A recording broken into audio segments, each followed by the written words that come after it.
Hello friends, welcome to my YouTube channel tricks and tutorials. आज हमारा पहला video है, तो please like and subscribe my channel. आज हम आपको बताने जा रहे हैं लिस्टिंग करने से पहले कुछ ध्यान में रखी जाने वाली चीज़ें। इस वीडियो को पूरा एंड तक देखिएगा। तो पहली चीज़ है प्रोडक्ट की डिटेल।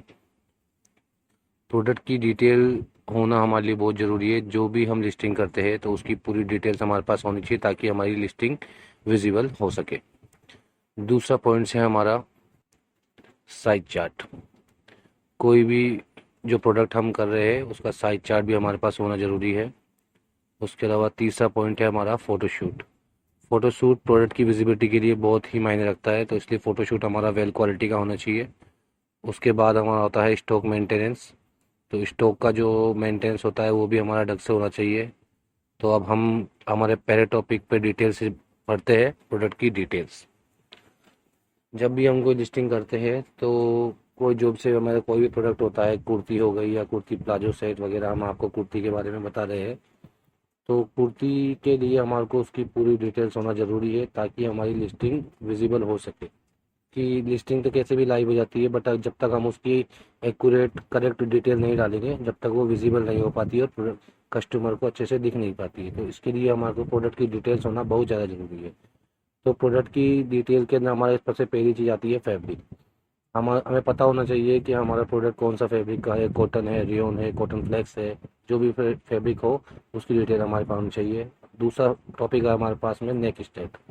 नेक स्टाइल कैसा है उसका, उसकी स्लीव्स स्टाइल कैसी है प्रोडक्ट की, ये सभी डिटेल्स भी हमें पता होनी चाहिए ताकि कस्टमर को प्रोडक्ट के बारे में अच्छी सी जानकारी मिल सके।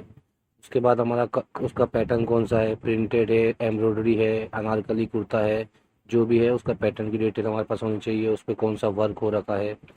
और उसके अलावा और भी जो अदर डिटेल्स होती है, कुछ भी ऐसा ओरामेंटल्स लगे होते हैं, पम्प्स लगी होती है, टसल्स वगैरह लगी होती है। तो इस तरीके से जो भी हमारी डिटेल्स होती है हमें कंप्लीट प्रोडक्ट की डिटेल्स पता होनी चाहिए ताकि हम उसको अपनी लिस्टिंग के अंदर ऐड कर सके और उसके बारे में कस्टमर को कंप्लीट जानकारी दे सके। अब अपना नेक्स्ट टॉपिक आता है साइज चार्ट। जब भी हम किसी की लिस्टिंग करते हैं, जैसे हमने कुर्ते की है या फिर प्लाजो सेट्स वगैरह की है लिस्टिंग, तो उसके लिए हमारे को कस्टमर को उसका साइज चार्ट शो करना होता है कि उसकी चेस्ट साइज़ कितनी है, उसका वेस्ट कितना है। तो ये जो डिटेल्स है वो हमारे लिए बहुत ज़रूरी है। तो फर्स्ट ऑफ ऑल सबसे पहले आता है हमारा प्रोडक्ट की लेंथ। आपके प्रोडक्ट की लेंथ कितनी है, एंकल लेंथ है, एंकल लेंथ की लंबाई कितनी है, काफ लेंथ है, किसकी लंबाई कितनी है, उसका चेस्ट साइज़ कितना है, उसका वेस्ट साइज़ कितना है, उसका हिप साइज़ कितना है, और स्लीव्स की लेंथ कितनी है, स्लीव साइज़ क्या है। तो ये सभी जो डिटेल्स होती है वो लिस्टिंग की विजिबिलिटी को इंक्रीज़ करने के लिए सबसे ज़्यादा काम में आती है। उसके अलावा हमारे स्लीव्स स्टाइल्स, तो ये सभी जो डिटेल्स है आपको स्क्रीन पर दिख रही है, आप अच्छी तरह से देख सकते हैं, इसका स्क्रीनशॉट लेके रख सकते हैं। तो ये सभी डिटेल्स अगर आपको नहीं पता है तो जो भी प्रोडक्ट आप जिससे लेते हो या फिर आपका जो मास्टर बनाता है तो आप उससे ये डिटेल ले सकते हो। उसके बाद अगला टॉपिक आता है हमारा फ़ोटोशूट। फ़ोटोशूट मैं आपको रिकमेंड करता हूँ कि आप जब भी कोई भी प्रोडक्ट का अपना फ़ोटोशूट करवाएं तो उसको आउटडोर शूट करवाएं, क्योंकि आउटडोर शूट जो होता है वो आपके प्रोडक्ट की अच्छी विजिबिलिटी दिखाता है और जब भी कोई कस्टमर उसको देखता है तो उसमें अच्छा एक अट्रैक्टिव लुक आता है आउटडोर शूट से। अब आपके दिमाग में एक चीज़ आ रही होगी कि भाई आउटडोर शूट तो हर साइड लेती नहीं है। जैसे आप मीशो पे आउटडोर शूट डालोगे, फ्लिपकार्ट के लिए अपन को वाइट या ग्रे बैकग्राउंड चाहिए होता है, और अमेज़ोन के लिए हमारे को फर्स्ट फ़ोटो की जो है वाइट बैकग्राउंड चाहिए होता है। तो उसके लिए हमारे को घबराने की ज़रूरत नहीं है। आप जो फ्लिपकार्ट की जो पॉलिसी होती है फर्स्ट एंड बैक व्यू, तो फर्स्ट एंड बैक व्यू आप ब्लैक या ग्रे बैकग्राउंड के अंदर ले सकें। उसके अलावा जो अदर व्यू है वो आप उसके अंदर आउटडोर शूट के यूज़ कर सकते हैं। उसके अलावा अमेज़ोन के अंदर आपको फर्स्ट व्यू जो होता है वो आपको वाइट बैकग्राउंड में चाहिए होता है, तो आप उसको वाइट बैकग्राउंड फर्स्ट ले सकते हैं। उसके अलावा जो अदर व्यूज़ है वो आप आउटडोर शूट का ले सकते हैं। फिर भी अगर आप चाहो तो अगर इंडोर शूट की अगर आपके पास में फ़ोटो शूट है तो आप उसको भी यूज़ कर सकते हो, उससे भी विजिबिलिटी अच्छी आएगी। बट जो आउटडोर शूट होता है, आउटडोर शूट की विजिबिलिटी बहुत ही अच्छी आती है और कस्टमर को बहुत अच्छा अट्रैक्ट करता है।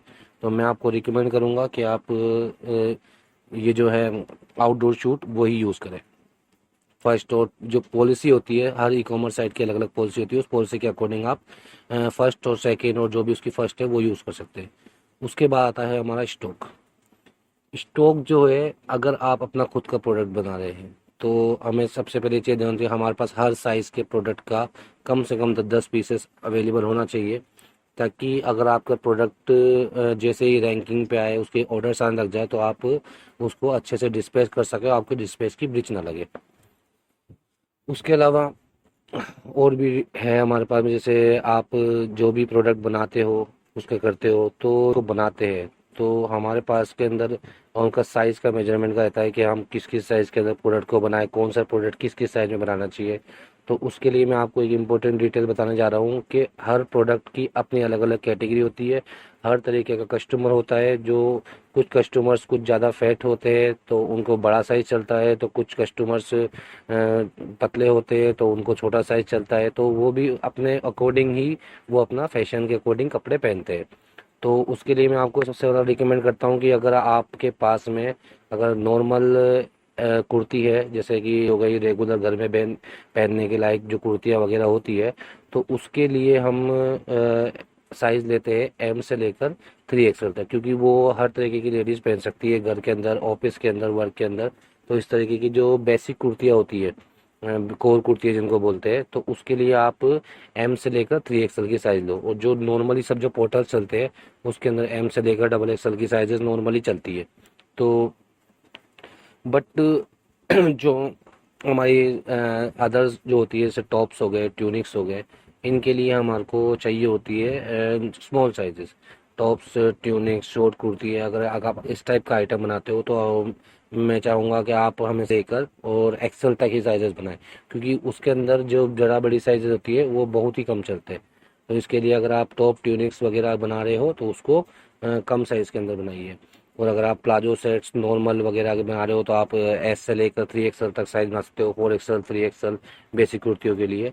और अगर आप थोड़ी बहुत थोड़ा हैवी आइटम बना रहे हो, जैसे कि एम्ब्रॉयडरी वर्क हो गया, उसके अंदर गोटा वर्क वगैरह लगा हुआ है, थोड़ा सा ओकेशनली टाइप का जो फैब्रिक होता है, ओकेशनल टाइप का, जो XXL तक ही आप लास्ट साइज बनाइए। तो बाकी जो पूरी डिटेल्स है, डिटेल्स वो मैंने आपको स्क्रीन पर दिखा दी है। आप स्क्रीन के अकॉर्डिंग इसका स्क्रीनशॉट ले सकते हैं और उसके अकॉर्डिंग भी अपना माल रख सकते हैं। फिर भी अगर आप बहुत टाइम से अपना ऑनलाइन का बिजनेस चला रहे हैं और आपके रेगुलर ऑर्डर्स आते हैं, तो आपका जो भी रेगुलर साइजेस चल रहा है आप उसके अकॉर्डिंग बना सकते हो। बाकी मैं इतने साल के जो मेरा एक्सपीरियंस है उसके अकॉर्डिंग जो मेरे ये प्रोडक्ट्स की कैटेगरीज है, उसके अकॉर्डिंग मेरे यही साइजेस चलते हैं। कि प्रोडक्ट कई बार क्या होता है, ऑनलाइन के अंदर कुछ साइजेस के ऑर्डर ज़्यादा आते हैं, कुछ साइजेस के ऑर्डर कम आते हैं, तो हमारा किसी के अंदर कोई साइजेस बच जाता है, किसी के अंदर कोई साइजेस बिल्कुल बिकता ही नहीं है। तो उसके लिए बहुत ज़्यादा ज़रूरी है कि हम अपने प्रोडक्ट को देखें कि हमारा प्रोडक्ट किस टाइप के कस्टमर के लिए है, उस टाइप के लिए हम उसको उस साइज़ के हिसाब से ही बनाएं। जो साइज़ का रेशियो मैंने आपको बताया है वो प्रोडक्ट की कैटेगरी पर डिफाइन करता है।